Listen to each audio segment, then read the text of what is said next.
Hello good morning, welcome to lecture classes में अजय। इस lecture classes के परिवार में आपका हार्दिक स्वागत करता हूं। मेरे बच्चों, मुझे यह लगता है कि इस क्लास में जो भी लेक्चर चल रहे थे, आपके जो भी चैप्टर नंबर फर्स्ट चल रहा था नंबर सिस्टम, उस नंबर सिस्टम के मेरे बच्चों आज का ये वीडियो मुझे लगता है कि ये लास्ट वीडियो होगा और अगले दिन से मैं मेरे बच्चों एक नया चैप्टर स्टार्ट करूंगा, चैप्टर नंबर 2 मेरे बच्चों। तो आज का जो ये सेशन है ये बहुत इंपॉर्टेंट है मेरे बच्चों। जो भी क्वेश्चन आपके बचे हुए उन क्वेश्चन का आज हम सॉल्यूशन करने वाले हैं, सारे क्वेश्चन को आपको समझाने वाले हैं। तो फटाफट जुड़ जाइए मेरे बच्चों। और मैं देख रहा हूं कि कुछ दिन से मेरे बच्चों का सपोर्ट हमें नहीं मिल रहा है। मतलब जहां पर हम रुके थे लगभग वहीं पर स्टेबल हो चुके हैं। तो मेरे बच्चों एक विनम्र निवेदन है, कृपया करके इसको आगे बढ़ाते रहिए, फॉरवर्ड करते रहिए, एक दूसरे को यारों दोस्तों को जोड़ते रहिए, तो मुझे मेरे बच्चों मोटिवेशन मिलेगा। मैं और मेहनत से काम करूंगा और मुझे ये यकीन भी है मेरे बच्चों पे कि मेरे बच्चे ये काम जरूर करेंगे। चलिए मेरे बच्चों, फिर बिना वक्त गवाए मैं फटाफट शुरू करता हूं। एक नया क्वेश्चन है मेरे बच्चों, इस क्वेश्चन को देखते हैं। जो फटाफट देखते हैं इस क्वेश्चन को, इस क्वेश्चन में क्या दिया है और कैसे करना है। चलते हैं मेरे बच्चों, क्वेश्चन नंबर पहले को देखते हैं। तो इस प्रकार के जो भी क्वेश्चन दिए गए बच्चों, कह रहे हैं कि नीचे दी गई आकृति में एक्स और वाई का मान ज्ञात करना। बहुत सिंपल क्वेश्चन है मेरे बच्चों, कुछ भी ऐसा नहीं है जो ना कर सकें आप। मेरे बच्चों यहां पर हम लिखेंगे क्या, प्रश्नानुसार। प्रश्न अनुसार मेरे बच्चों, अकॉर्डिंग टू द क्वेश्चन।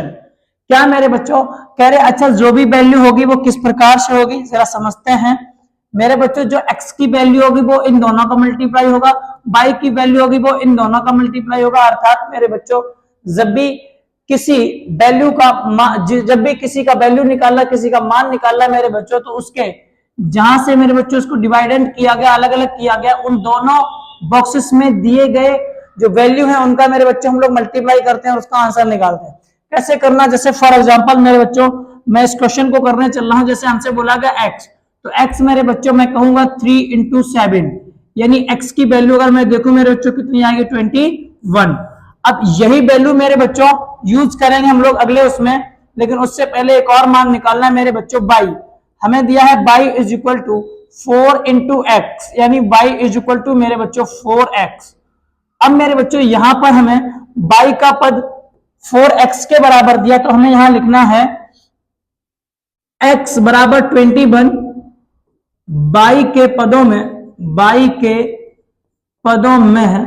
रखने पर, y के पदों में मेरे बच्चों रखने पर, और जब हम रखेंगे तो क्या करना है, हम लिखेंगे क्या, y is equal to 4x, y is equal to 4 into x का मान हमें कितना दिया, 21। तो y इज इक्वल टू आपका कितना हो जाएगा बच्चों, 84। y इज इक्वल टू आपका कितना हो जाएगा, 84। तो इस आधार पे हम कह सकते हैं मेरे बच्चों कि मुझे x की वैल्यू कितनी बची है, मिली है मेरे बच्चों 21। और अगर मैं y की वैल्यू की बात करूं, 21 मेरे बच्चों x की वैल्यू है, अगर मैं y की वैल्यू की बात करूं तो वो कितनी होगी, 84। और दिस इज योर आंसर मेरे बच्चों, यही आपका क्या है, आंसर है। चलते हैं मेरे बच्चों एक अगले क्वेश्चन पे, और इस अगले क्वेश्चन को देखते हैं मेरे लाडले। इस क्वेश्चन को हम लास्ट वीडियो में कर चुके थे। एक और क्वेश्चन हमें दिया गया, जांच कीजिए कि क्या किसी प्राकृत संख्या n के लिए संख्या 6n का अंक 6n मेरे बच्चों का अंक जो है वो 0 पर समाप्त होगा अथवा नहीं है। तो चले मेरे बच्चे इस क्वेश्चन को करते हैं। क्या कह रहा है मेरे बच्चों, कह रहा क्वेश्चन में जांच करनी है, तो जरा देख लेते हैं किस प्रकार से करना है। मेरे बच्चों जो यहां पर 6n लिखा है, ये मेरे बच्चों 6n नहीं, 6 की पावर n होगा, इस प्रकार से होगा। और आपसे ये पूछ रहा है कि क्या कोई ऐसा अंक आएगा कि मैं अगर n की जगह पे रखूं तो उसका मान मेरे बच्चों क्या आ जाए, 0। फॉर एग्जांपल मैं कैसे समझाऊं आपको, यहां देखना मेरे बच्चों। ऐसे बोला गया कि जैसे n की वैल्यू पहले मैं 1 रख लूं, फिर n की वैल्यू में 2 रख लूं, फिर n की वैल्यू में 3 लिख लूं, तो क्या ऐसा कोई मान आएगा, 6n की जगह 1, 6n की जगह 2, 6n की जगह 3।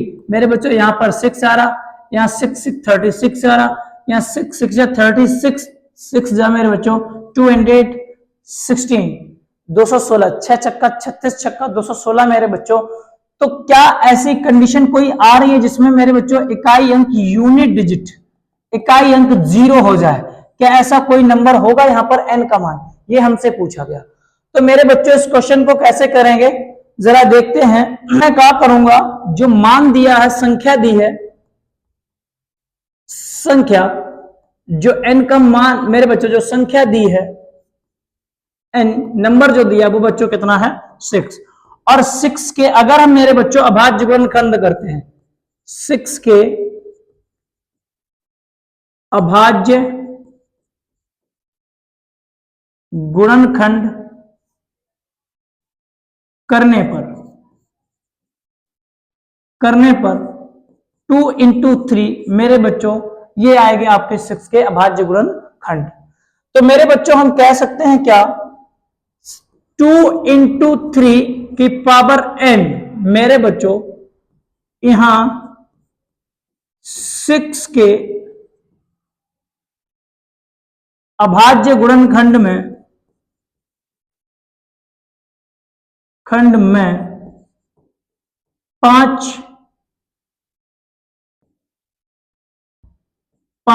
एक गुणनखंड असंभव है, क्योंकि मेरे बच्चों 6 के जो गुणनखंड है वो कितने कितने हैं, 2 और 3 है, और यहां पर मेरे बच्चों इसका कोई भी ऐसा गुणनखंड नहीं आएगा जो कितना हो 5 हो।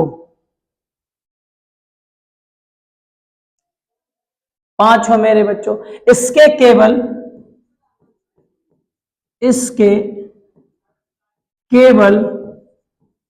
2 ही गुणनखंड मेरे बच्चों 2 इंटू 3 है।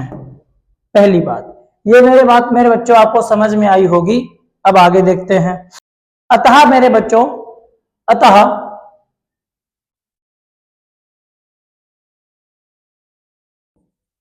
n का कोई भी मान मेरे बच्चों का कोई भी मान ऐसा नहीं होगा जिसका इकाई अंक 0 हो। मेरे बच्चों यही मेरे बच्चों आपका क्या है आंसर, यही मेरे लाडलो आपका क्या है आंसर। यही मेरे बच्चों ऐसा कोई मान नहीं होगा जो क्या हो जाए 0 हो जाए। बात खत्म हुई मेरे बच्चों। चलते हैं एक अगले क्वेश्चन पे।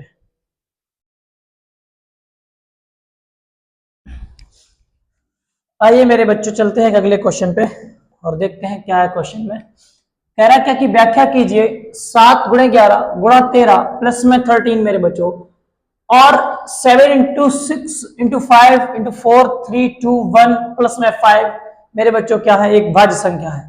और इसका रीजन पूछा गया कि मेरे बच्चों भाज्य संख्या है तो क्यों भाज्य संख्याएं हैं। तो जरा चलो मेरे बच्चों इसको सॉल्व करते हैं। आवाज कम रखो अल्लाह। सॉल्व करते हैं मेरे बच्चों। और इसमें कैसे सॉल्व करते हैं देखना जरा। कह रहे कि व्याख्या करना इसका मेरे बच्चों पहले हम ले रहे हैं क्या 7 इंटू 11 इंटू 13 प्लस में कितने मेरे बच्चों 13। और ऐसे सवालों में मेरे बच्चों हम क्या करते हैं इनमें से मेरे बच्चों जो 13 है उसको मैं क्या कर लूंगा कॉमन ले लूंगा। मेरे पास बचेगा 7 इंटू 11 इंटू मेरे बच्चों 1 प्लस में मेरे बच्चों कितना बनेगा 1 बचेगा। अब क्या करना है 13 गुणा में मेरे बच्चों 11 का गुणा करें 11 सत्ते 77 का 1 में गुणा करें 77 और प्लस में 1 मेरे बच्चों तो ये हो जाएगा आपका 78 और इंटू करेंगे कितने का 13 का। तो 13 का इंटू जब करेंगे तो 13 का गुणा मेरे बच्चों 8 में करना 13 अट्ठे 104 मेरे बच्चों हासिल लगे कितने 10 13 सत्ते 91 और 10 मेरे बच्चों कितने हो जाएंगे 13 सत्ते 91 और 91 में अगर मेरे बच्चों हम 10 जोड़ देंगे तो आएगा आपका 101। तो मेरे बच्चों हमें जो संख्या प्राप्त हुई है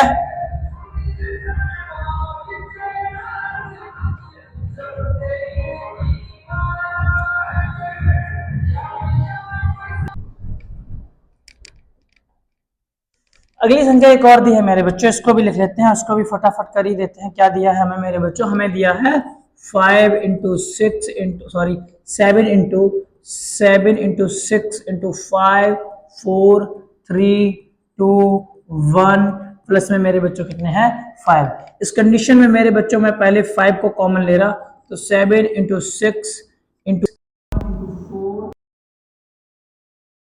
1 प्लस 1 मेरे बच्चों, यहाँ पर 5 इंटू इन दोनों का मल्टीप्लाई हो जाएगा 42 बन जा 42, 4 तिया 12 दूनी मेरे 24 एक 24 और प्लस में मेरे बच्चों कितना 1। 5 इंटू 24 का गुणा अगर मैं मेरे बच्चों 42 में करता हूं तो आएगा 1008 और प्लस में 1 मेरे बच्चों 5 का मल्टीप्लाई अगर मैं 1009 में करेंगे तो ये आपका आ जाएगा मेरे बच्चों 5045 5045 मेरे बच्चों मान आएगा। और 5045 मेरे बच्चों क्या है आपकी एक भाज्य संख्या है। क्या है बच्चों? एक भाज्य संख्या है। चलें अगले क्वेश्चन पे मेरे बच्चों, ये प्रूफ हो गया। अब अगले क्वेश्चन पे चलते हैं और अगले क्वेश्चन को देखते हैं मेरे बच्चों क्या दिया गया है। चले बच्चों क्या है क्वेश्चन, देखो जरा। कह रहे क्या कि सोनिया है, एक लड़की है मेरे बच्चों सोनिया। सोनिया को एक चक्कर लगाने में लगा समय बराबर कितने मेरे बच्चों 18 मिनट। 18 मिनट लगे हैं मेरे बच्चों, 18 मिनट। और वही मेरे बच्चों सेम दूरी मेरे बच्चों एक और व्यक्ति, जबकि इसी मैदान का एक चक्कर लगाने में रवि को कितने मिनट लगते हैं मेरे बच्चों 12। अब हम लिखेंगे क्या, रवि को एक चक्कर लगाने में लगा समय बराबर मेरे बच्चों कितना है आपका 12 मिनट है। कितने लगते हैं 12 मिनट। दोनों का समय मेरे बच्चों हमें पता है, एक का है कितना 18 मिनट और एक का कितना है 12 मिनट।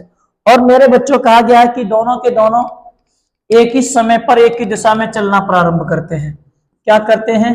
एक ही समय पर एक ही दिशा में चलना प्रारंभ करते हैं। एक ही समय में एक ही दिशा में बच्चों क्या, ऐसे सवालों में मेरे बच्चों जो दिया गया समय है मेरे बच्चों, उस समय का हमें क्या निकालना है, एलसीएम निकालना होता है।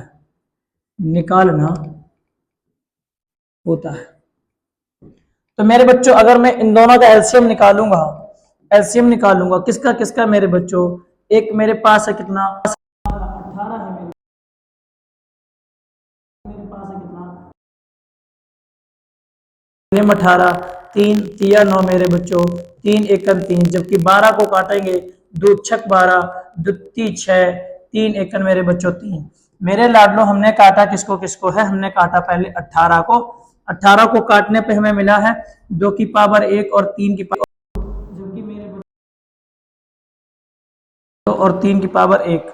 मेरे बच्चों एलसीएम में जो भी गुणनखंड लिए जाते हैं उभयनिष्ठ गुणनखंडों में से जिसकी पावर अधिक होती है उसको लिया जाता है। तो मेरे बच्चों मैं कह दूंगा क्या 18 और 12 का मेरे बच्चों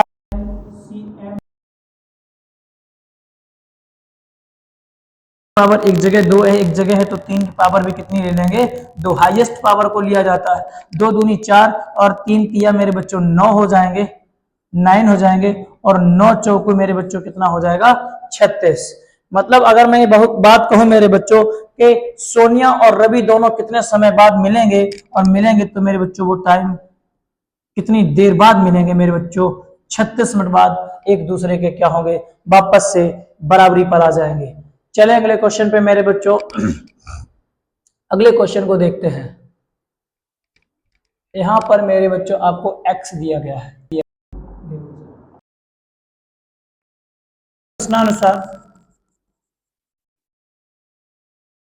प्रश्नानुसार मेरे बच्चों क्या करना है, x इक्वल टू क्या 25। मेरे बच्चों x का मल्टीप्लाई इसमें कर लो, 3 पचे 15, 3 निम 27 और 1 28, 3 एक 3 और 2 कितने हो गए मेरे बच्चों 5। इसका मतलब हमें एक मान मिल गया मेरे बच्चों x का। फिर अगला जो मान दिया है मेरे बच्चों वो किसका है, y का, और y का मान मेरे बच्चों 5 और गुणा में कितना है आपका 13 मेरे बच्चों। तो y इज इक्वल टू कितना है 5 गुणा में 13, यानी y इज इक्वल टू कितना हो गया मेरे बच्चों 65। और मेरे बच्चों यही दोनों आपके क्या है आंसर है। बाकी मुझे किसी और से कुछ भी लेना देना नहीं है मेरे बच्चों, जो हमें दिया गया उस आधार पे हमने दोनों के क्या कर लिया आंसर निकाल लिए हैं। अब मेरे बच्चों अगले क्वेश्चन पे चलते हैं। और अगले क्वेश्चन में दी है क्या वो मेरे बच्चों भाज्य संख्याएं अथवा नहीं है। तो मेरे बच्चों कुछ नहीं करना है, सवाल को लिख लेते हैं 7 इंटू 13, 7 इंटू 13 इंटू 11 और मेरे बच्चों प्लस में कितना है 11। मल्टीप्लाई करो मेरे बच्चों, 13 सत्ते मेरे बच्चों 91 हो गए, गुणा 11 करेंगे प्लस 11 करेंगे, 11 एकन 11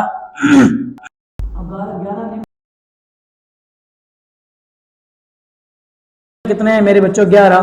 तो ये आपके हो गए जाके कितने 1012, और 1012 मेरे बच्चों आप विभाजित करिए तो उसके गुणनखंड 2 से ज्यादा निकलेंगे, यानी एक क्या है मेरे बच्चों एक भाज्य संख्या है। अगला क्वेश्चन है मेरे बच्चों, अगला एक और दिया है 7 into 6 into 5 into 3 into 2 into 1 मेरे बच्चों प्लस में कितना है 3 है। अगर मेरे बच्चों इस प्रकार से दिया गया है तो इस कंडीशन में हम पहले मल्टीप्लाई कर रहे हैं मेरे बच्चों, कर दो फटाफट। 7 छिंग मेरे बच्चों हो गए 42, गुणा में 5 दिया 15, दूनी कितने हो गए बच्चों 30, 30 एकन 30 होते हैं, प्लस में कितना है मेरे बच्चों 3, 3 का गुणा कर दो, 3 दूनी 6, 3 चौकू 12 मेरे बच्चों, प्लस में कितने हैं 3। मेरे लाडलो इनको जोड़ दोगे तो 1263 आएंगे, और ये 1263 मेरे बच्चों आपके 3 से विभाजित हो जाएंगे। और अगर ये हो जाएंगे तो भाज्य संख्या है, भाज्य संख्या है। अगले क्वेश्चन पे चलते हैं मेरे बच्चों। ये क्वेश्चन आप जरा देख लीजिए मेरे बच्चों, फटाफट, कुछ भी है नहीं इस क्वेश्चन में। अगले क्वेश्चन पे चलते हैं और इस अगले क्वेश्चन को समझते हैं मेरे बच्चों। x बराबर हमें दिया गया है प्रश्नानुसार मेरे बच्चों, प्रश्नानुसार क्या दिया गया है, हमें दिया गया है x is equal to 2 into 3381, 3381 मेरे बच्चों, मल्टीप्लाई कर दो, 2 एकन 2, 2 अट्ठे 16, दुत्ती 6 1 7, दुत्ती मेरे बच्चों कितने 6। वैल्यू आई वो किसकी है बच्चों, मुझे बाई की पड़ेगा मेरे बच्चों 7 गुणा में 161।